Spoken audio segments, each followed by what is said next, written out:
Hello guys, welcome back to the channel. Today I'm showing you the details of this car, the new CUPRA TERRAMAR. This is the new SUV from CUPRA, and here we have the eHybrid, so the plug-in hybrid model. Let's start here on the front. As you can see, the car has got very nice and aggressive styling. So you see this large grille and then the lights that have the distinctive lighting signature. Of course, the CUPRA badge in the middle and very pronounced bonnet. I'm a big fan of this design. And let me show you the lights from close. And then also here you can see the real air inlets. The grille, again, very pronounced. Here we have the front camera, CUPRA badge. And overall, again, big fan of the styling. 4 meters, 51.9 centimeters is the length of the car. So now you see the side profile, gorgeous wheels that we have on this model. These are the 20-inch wheels. Let me show you them from close. So the dual tone, like the satin finish, satin black, and then also you have this silver inserts. So I think this looks phenomenal. Now the dimension of the tires, let me take a look here, 255 40 R20. Here is the charging port. So let me actually unlock the car once again. And now you see here the charging port, charging up to 50 kilowatt DC, but more about the specifications a bit later on. Let me also show you the gloss black roof rails and the frames here for the windows, giving it nice sporty look. The pronounced C-pillar. And also you can see the taillights with the gorgeous animation.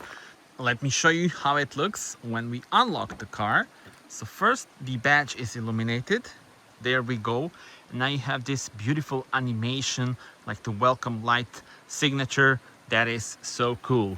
Now CUPRA lettering here and then the badge that is illuminated, and that looks so cool. And the diffuser giving it sporty look in this grayish color, and there are no exhausts, so no fake ones, and the real one is probably somewhere over there. There we go. And now I will open the tailgate. Press this electric tailgate. This is your trunk space. So here we have the cables. This is the tire repair kit, and here the additional cables. And then on the sides you have the hooks for your shopping bags. And then here you can already notice you can change the incline for the rear seats. Press this to close the tailgate. And yeah, I want to hear your thoughts on the exterior design. Lovely dynamic indicators. And now we are ready to enter the car and explore the interior. So there we go. First, let's start here with the door panel that has the lovely details here. Really, I'm a big fan of the attention to details that we have throughout the cabin. So you see here the switches for the windows, then the mirrors, the door pocket that is sort of like divided here into two sections. And this is to open the fuel cap, to open the tailgate, and then upon entering the car we are greeted with the CUPRA lettering in here. Let me show you the seats. We also have the CUPRA logo here and the integrated headrest, and they are so good, very comfortable, and also hold you in one position. So huge thumb up from me for those seats. And then also look at the lovely pattern that we have here. And in front of the driver, look at this driver-oriented interior with the lovely steering wheel, digital cockpit, and the main touchscreen. Also lovely ambient lights as well. Let's see it from driver's perspective.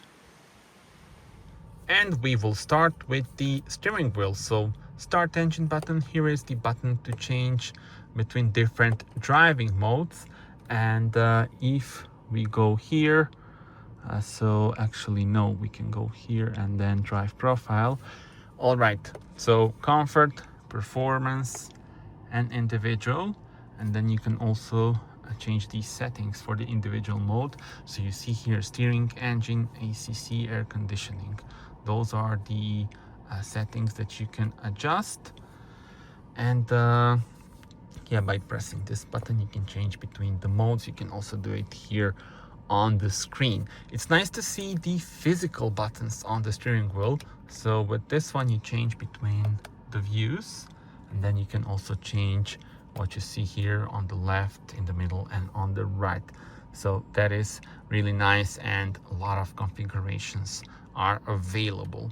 Digital cockpit, then again the main touchscreen with the new infotainment system, which is very easy to use, and definitely a big thumb up from me. The ambient lights, they look so nice, and of course stay tuned for the night point of view drive to see them in full glory. The air vents are here. By the way, the AC controls are on touch, and then you have some options like the presets. In order to change the temperature, you can do it here, like the sliders, or just like pressing this, and these are illuminated.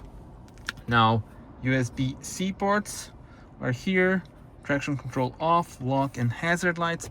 Here is the wireless charging pad, and yeah, auto hold and electronic parking brake, the adjustable cup holders, and I really love this detail.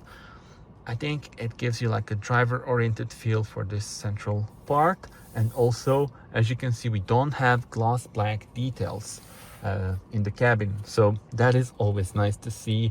And as you can see, this doesn't you know, show fingerprints or scratches, so definitely looks very durable, and big thumb up from me. In the middle, the storage compartment. What else do we have here? Okay, so it's pretty big, and this is like the hook, I believe, or actually no, 12-volt power supply, so definitely useful. And this is fixed here. And then speaking about storage, here is your glove compartment. Now we are ready for the infotainment system. So as I said, it's the new one, very easy to use. This is like the main menu, and you have everything in here. So here, for example, vehicle settings, you have a bunch of driver assist and safety systems, and then you can adjust them in here. Driver alerts, then vehicle. So you have exterior, for example, comfort light, and this is very cool because the taillights have the animation one, and then turn signals have the classic or the dynamic ones. So you can choose which one do you prefer, and then also you can set whether you want the light animation or not. But I think it's very cool, so we will definitely be keeping that on. And yeah, for example, here the headlights, mirrors, tires, and the interior settings. So the cluster, interior lighting, and the seats.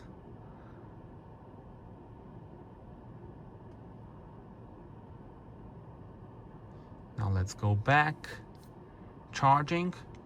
So this car has over 100 kilometers of range with just electric power, so that is really impressive. If you have a charger at your home or at work, you can drive pretty much almost all the time with electric power. And then here you change between electric mode or the hybrid mode, and you can also see here the fuel gauge and the status of battery. Drive profile, I already showed you that, and you have the information about the modes. And now the lighting. So I'm a big fan of the ambient lights. If you follow me regularly, you will know that yeah, I really love them, and I always have them on maximum on the night drive. So here you have a bunch of options, and tell me which one is your favorite. And Also, take a look at this. Not sure how much the camera is catching it, but this is so cool, and you have it at the rear as well. So this will look magnificent during the night. You can also have the individual one, or you can link it to drive profile as well. So then it will change depending on the drive mode that you select. And let's see if all of them are on maximum. Yes. All right, so you can of course turn them off if you don't like them, but yeah, they are very cool in my opinion. And then also in the individual one, you can set, the brightness and the colors. So you have two colors, as you can see. For example, we can do it like this. I think it's a very cool combination. But yeah, those are the ambient lights. Now let's go back. Settings. A bunch of system settings are here, and the seats. So we have the heating of the seats on the front, and here is the shortcut for the driver assistance safety systems. Then here, battery manager, and then this is for the radio media, and you can adjust also the widgets that you see here. And I think that's pretty much it. Not gonna go through all the details, but yeah, definitely very good infotainment system. You can also swipe it like this and then have some shortcuts as well. Here you see the lights and also the sun visor. There we go. And for the passenger as well. Now we are ready to explore the rear bench. And before we do that, let me show you the gear selector. So here it is, very easy to operate with this one. And this is to go into drive. And if you want to go into reverse, just do this, and that's it, you are good to go. Park is here, so just push this button. Huge thumb up from me. I'm used to the gear selector being here. It is the easiest way to do it in my opinion, and also of course then opens up the space in here. But I want to hear your thoughts. What do you think about the gear selector being here? 2681 millimeters is the length of the wheelbase on this car. And now let me show you the situation at the rear bench. So there we go. As you can see here, you can adjust the incline of the seat. You can also move it, so you can slide the rear bench. And then the lovely pattern here. So this is actually illuminated, which you see here. Much better because here we have the sunlight.